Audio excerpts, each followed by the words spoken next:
We've talked about all this stuff, and you're still wondering, all right, but how can my business benefit from social media marketing?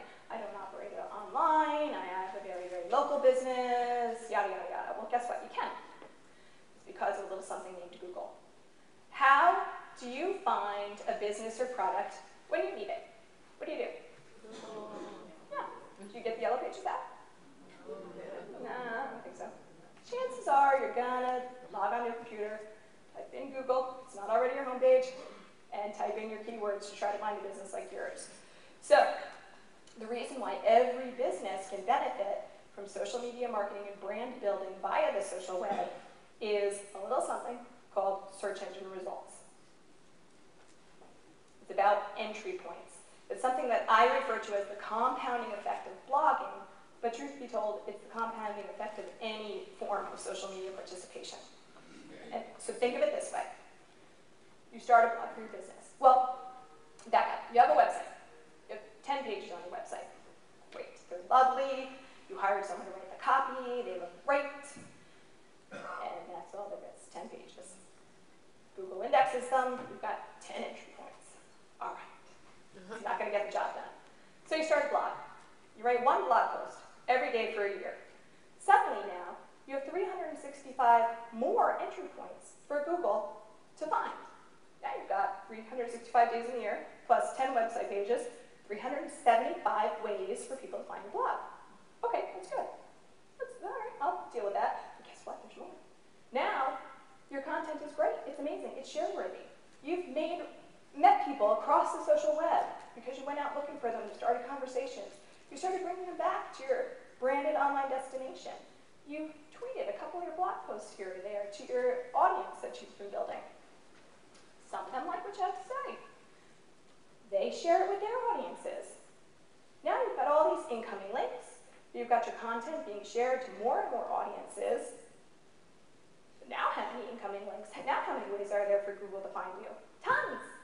You can't buy that kind of access to people. And it's free.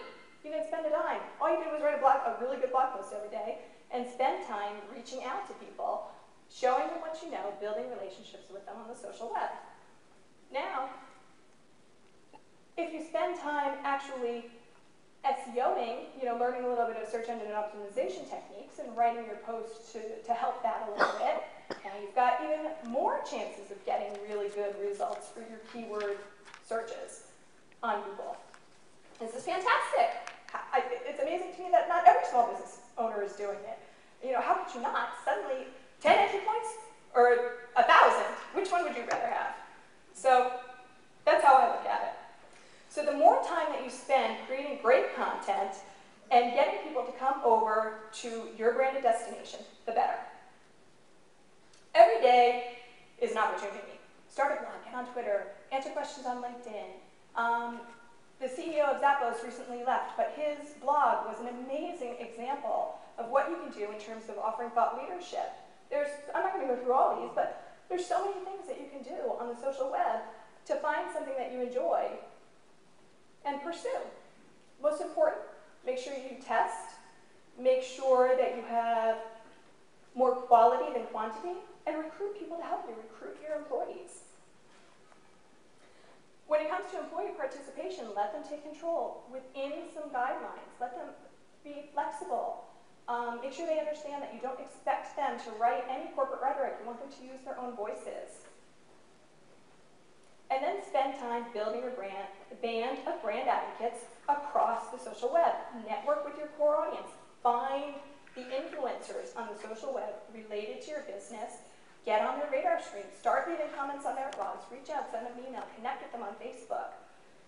Get on their radar screen so that someday when you do ask them, maybe can I write a blog post for you to get more exposure to your huge audience, or could you tweet this for me? They'll know who you are and they might be more willing to do it. And the key is to get loyal followers who will talk about you and your brand because they know what they can expect from you. But whatever you do, don't be afraid to let employees and consumers take control of your brand, make it their own, self-select their own branded experiences, and become loyal brand advocates and guardians. That's where the power of your brand comes from.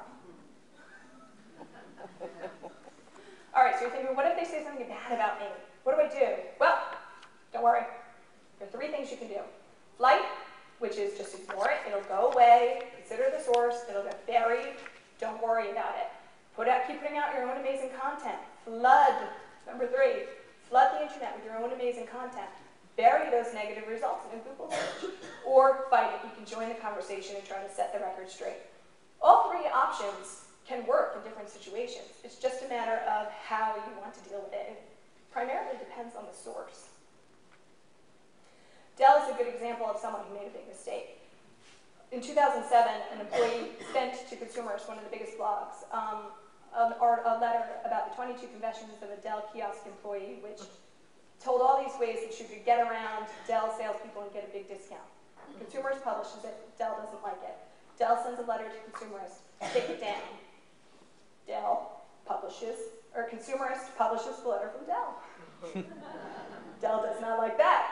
Dell sends another letter. This all happened within 48 hours. Dell sends another letter or email. Take it down or we're going to sue you. Consumerist publishes that. So within a couple of days, let's see, Dig is a social bookmarking and sharing site. Almost 4,000 people had shared this story from Consumerist alone. That one page, 4,000 people had shared it around Dig. It had gotten 150,000 views. There were 142 pages of content. It was all over the social web. I know I wrote about it on a couple of blogs. So the key is don't try to control the conversation. You have to admit your mistakes and be transparent. On day 3, Dell published their own 23 confessions where they apologized. And in the first line it says, "Now is not the time to mince words, so let me just say it, we blew it." So, now remember how I said Dell's doing a good job now. They weren't always doing a good job. Another example is Harry Potter. I told you I was going to tell you about Harry Potter a little bit more. Well, Harry Potter grew at the hands of consumers, particularly on the social web. It didn't start out that way. When fan blogs first started, J.K. Rowling and Scholastic tried to shut them down. They sent cease and desist letters. But very quickly they realized that the power of the social web and allowing people to experience this brand, share it, and make it a true relationship brand was more powerful than anything they could do. And so they let it continue. And look what ended up happening. Tell 7 people and 350 million know in 24 hours. So they didn't always do it right. So just forget everything you know about marketing. Think like a publisher. You're not self-promoting. If you build it, they won't necessarily come. It's not about you. No one cares about you. Let the audience take control. And remember, it's a long-term strategy. You have to be patient, persistent, consistent. And I'd be remiss if I didn't mention, before I stop, that you need to take a few minutes before you start all of this to protect your brand. Trademark your brand name and logo. The last thing you want to do is spend all this time and effort building a social web presence, and one day you get a cease and desist letter in the mail, or some kind of letter telling you you're violating my trademark. Change your URL, change your name. You've lost all your SEO if you have to change all your entry points. So go out there and make sure that you can protect your name. Get it on Facebook, get it on Twitter, get the URL, anything you have to do to protect it so that your effort is not for naught one day down the road. And also, make sure you take time to monitor your brand's reputation online. Use tools, again, I talk about this in my book that's coming out next month. Use tools like Google Alerts, like TweetBeat, Monitor, tools to keep track of what people are saying about you, your industry, your competitors, so that you know what conversations you need to jump into. And you know when you need to flood the internet with great content to bury something. It's very important that you know what the conversation is that's going on the social web.